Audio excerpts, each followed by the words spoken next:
Hi and welcome to this sunny day gardening vlog.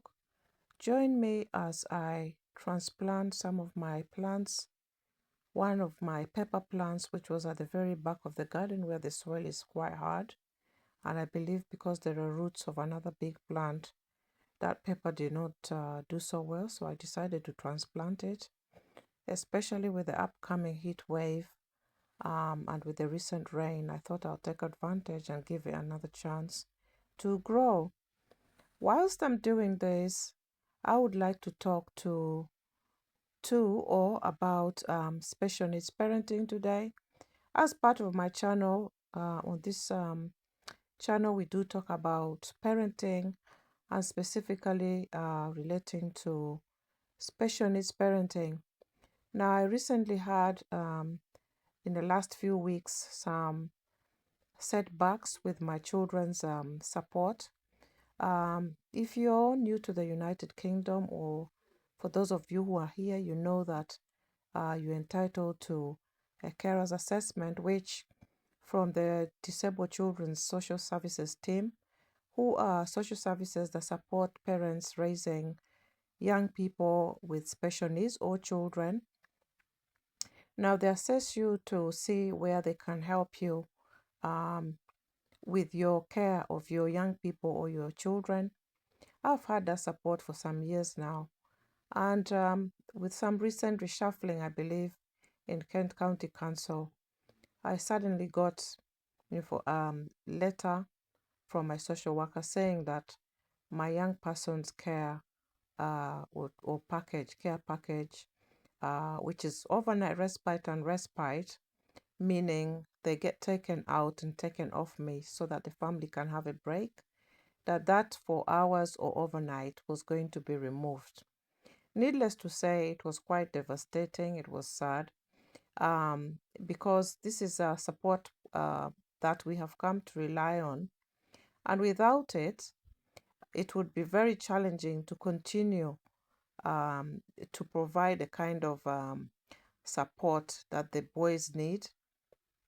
Now, because they do get taken out for activities such as swimming, gymnastics, anything at all that support is needed, where I may go with them and accompanied by support workers, swimming, and so forth.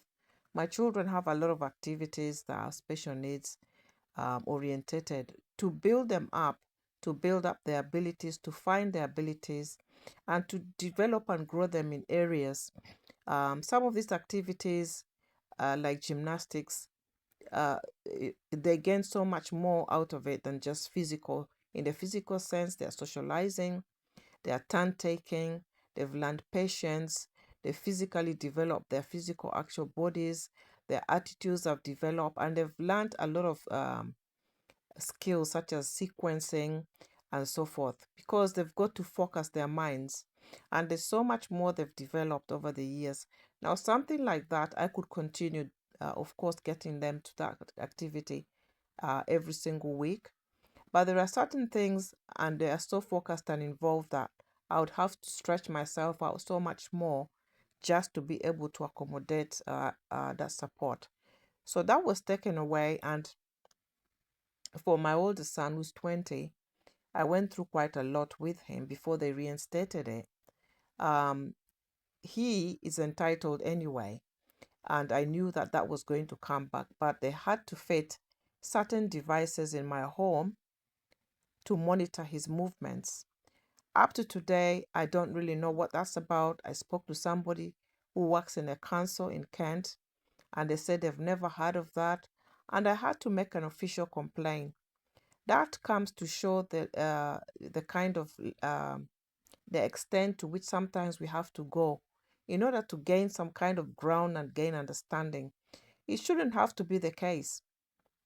The reason I'm talking about this is because I know that there are parents out there who have lost their support and perhaps have tried to maybe get it back and have been told that, hey, your children are no longer, um, you know, meet the criteria for support from Disabled Children's Team Social Services for support system, respite support.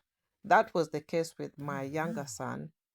He was told that he didn't meet the criteria for support from social services.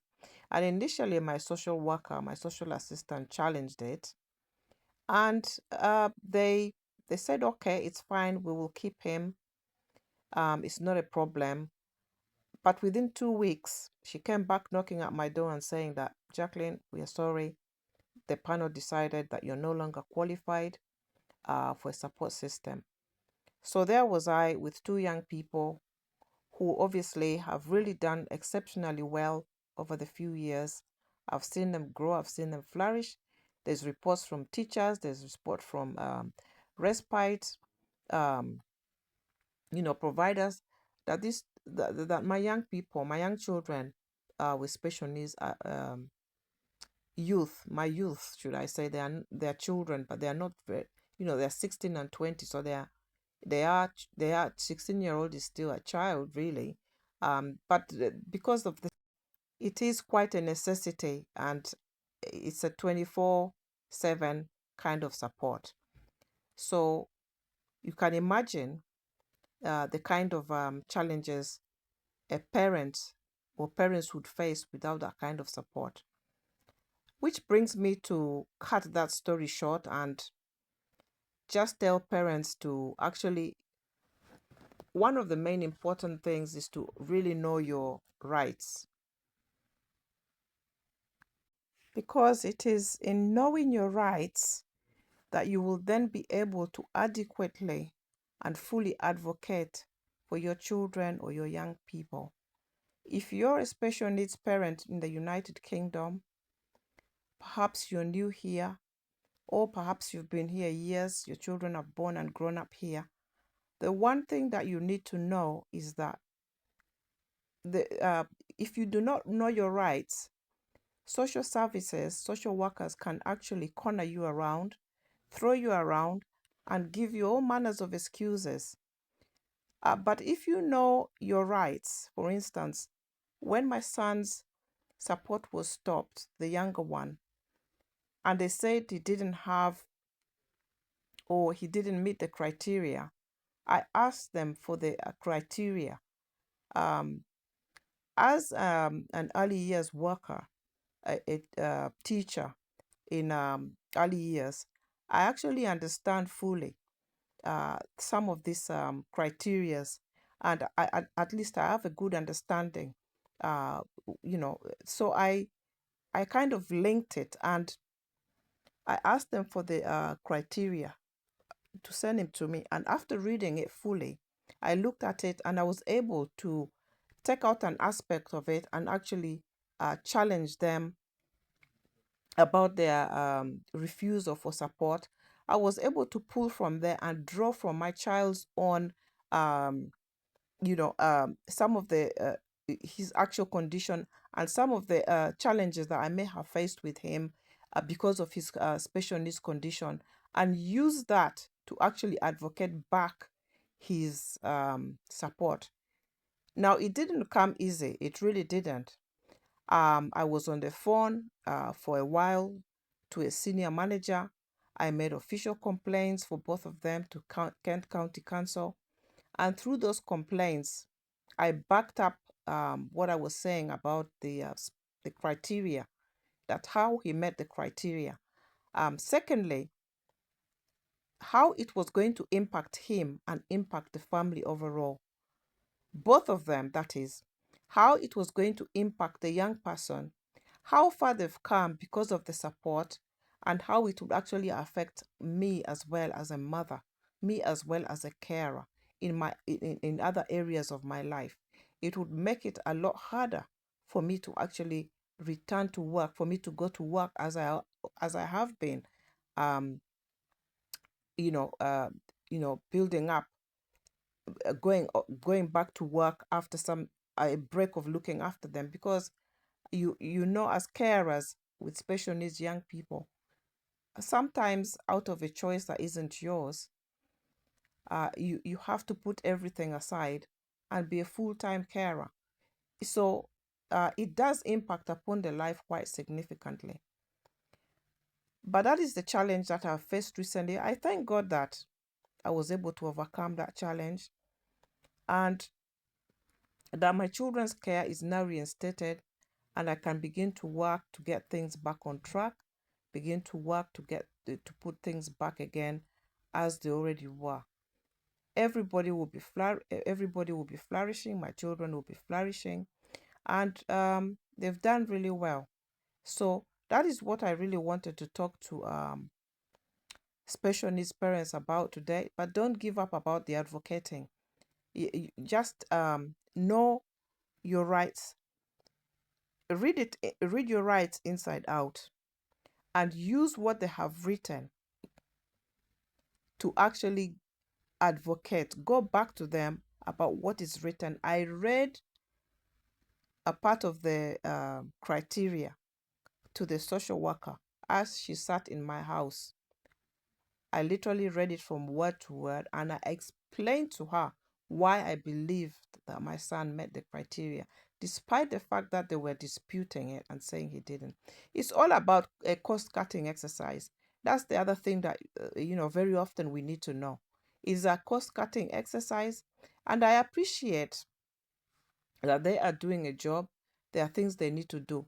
But what they do not understand is that when this support is taken away, how it could impact a mother, a carer, a father, or whoever is looking after these young people, after the children.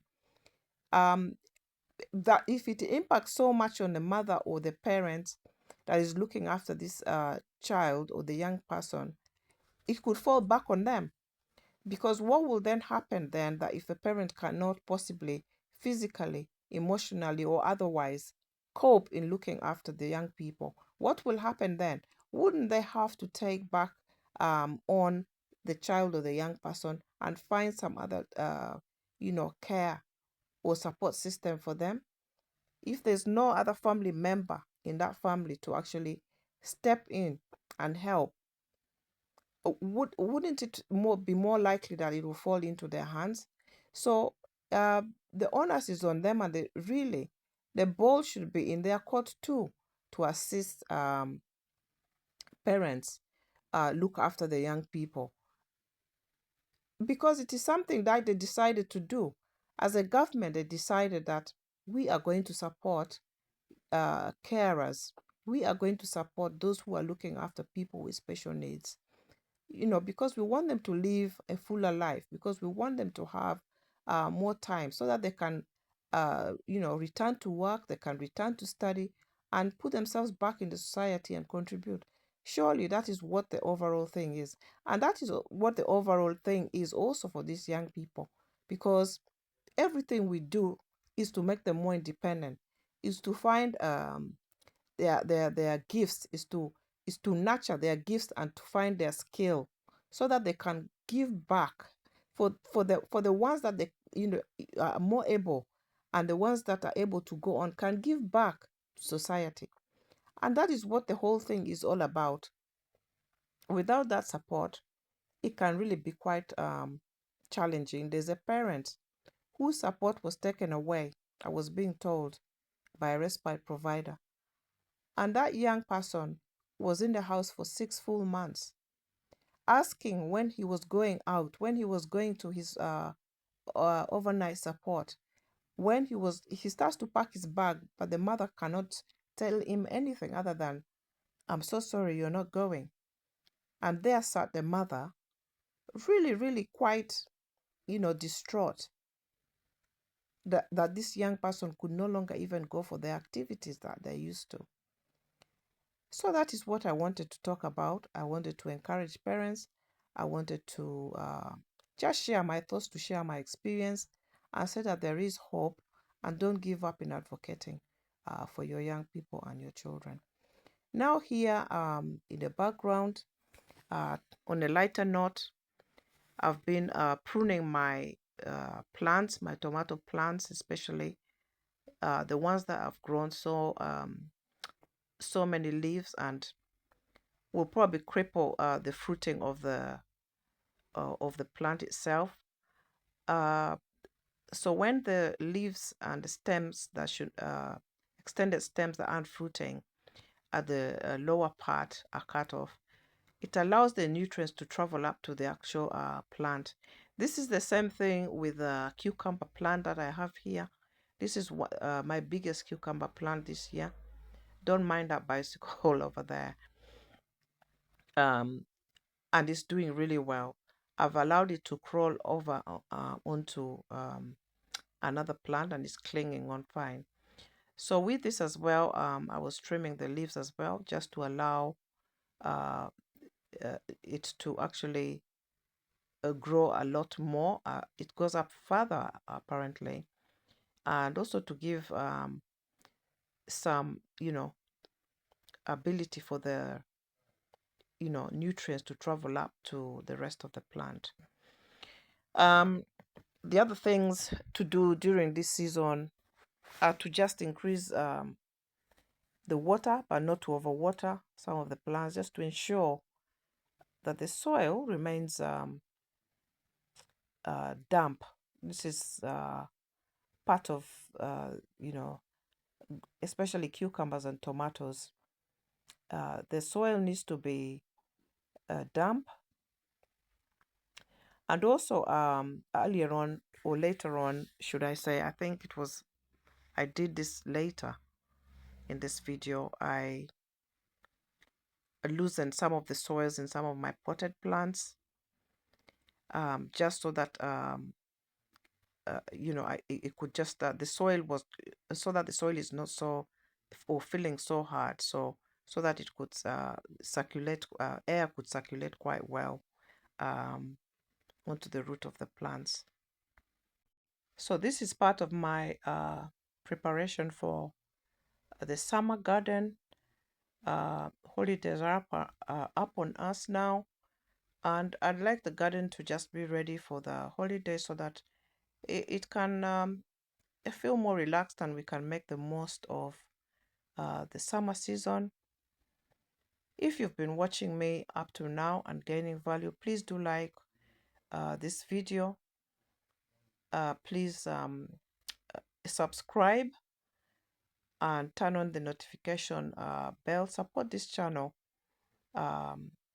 When leave some comments if you have gained some value out of this video today. It will motivate me to make some more videos as we go ahead, with future topics.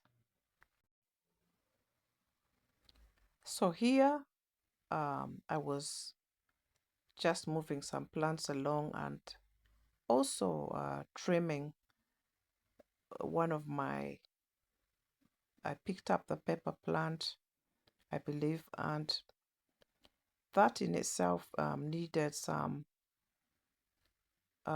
encouragement with cutting the leaves as well. Those are the pepper plants I'm talking about. But here I'm actually supporting one of my tomato plants, I believe it's in a pot, to actually stand more upright. At the very back there, at the side of the church, I'm next to a church, it used to be a really really large tree, and that tree was literally just cut abruptly, which was quite, it was quite upsetting, because there was a tree. It wasn't just security because of the low walls, it was actually privacy. You can see that I'm really a nature and garden lover, so that really upset me. And you could see the birds flying around, seeming really confused. Most of the birds were like, where is this tree gone suddenly? So, but anyway, that's that, and I just wanted to just mention that as well. So keep watching the rest of the video, and as I said, if you're new here, thank you so much for watching up to now. If you're a new subscriber, thank you so much. And for my subscribers, I appreciate you all, the past subscribers. Thank you so much for being here. Until next time, keep watching and keep supporting. Take care of yourselves, and God bless you.